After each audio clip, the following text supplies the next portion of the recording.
SSS at GSIS contributions sasagutin pansamantala ng gobyerno? Buong detalye mamaya-maya pag-uusapan natin.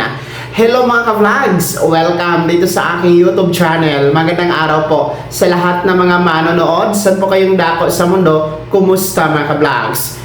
Well, eto, meron pong hirit na pansamantalang sagutin ng gobyerno ang SSS at GSIS contributions.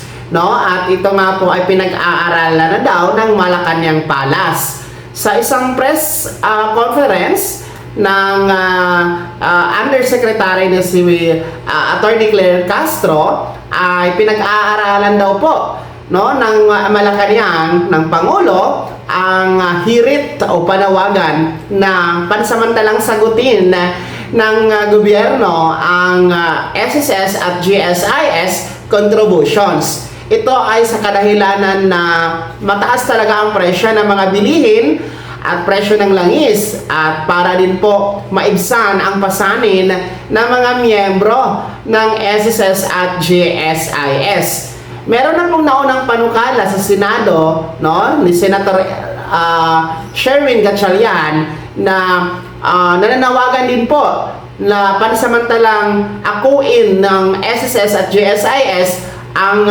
pagbabayad ng kontribusyon ng kanilang mga miyembro. Pero sa ngayon, iginiit po ng Malacanang Palace na ito'y pinag-aaralan pa lamang mga ka-vlogs. Kung sakasakali kasi na magiging approval or aprobado sa Malacanang kay Pangulong Marcos ang nasabing hirit, magkakaroon po ng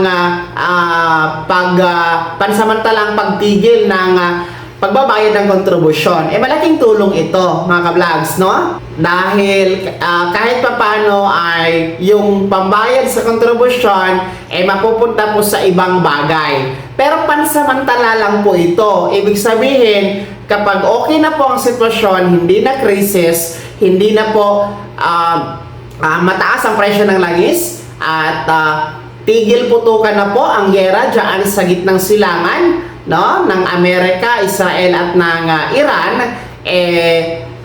babalik po sa dati na kailangan talaga tayo magbayad ng kontribusyon dahil hindi naman po pwedeng mabuhay ang SSS kung wala tayong kontribusyon, di ba? Baka maubos ang pananalapi, marami pong mga benefits na binibigay ang SSS, lalo-lalo pa yung monthly pension, yung ating mga maternity benefits, mga salary loan, mga iba't ibang loan benefits, di ba? So, kailangan natin maghulog talaga ng kontribusyon.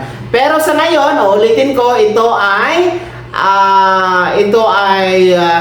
pinag-aaralan pa lang po ng Malacanang ni Pangulong Bongbong Marcos. Let's see kung ano po ang magiging tugon ng Malacanang hinggil dito sa hirit na pansamantalang ang gobyerno muna ang sasalo sa SSS at GSIS contributions.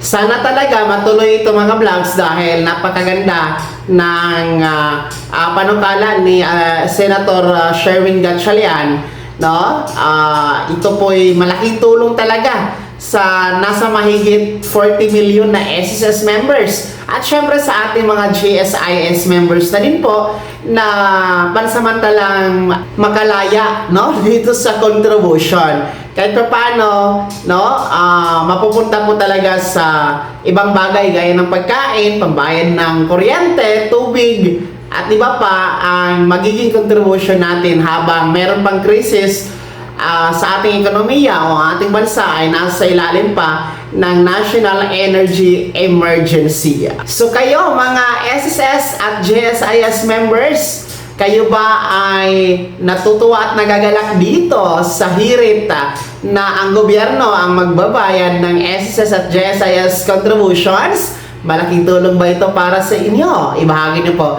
sa comment section na nasa baba. Pakilakip ng buong pangalan at kung taga saan kayo. Kung bago ka pa lang sa aking channel o di ka pa nakasubscribe, i-click niyo muna ang subscribe button na nasa baba. Huwag kalimutan na pindutin na ang notification bell ilagay sa all para una ka sa mga balitang i-upload ko. Maraming salamat. God bless. Mag-ingat mga ka-vlogs.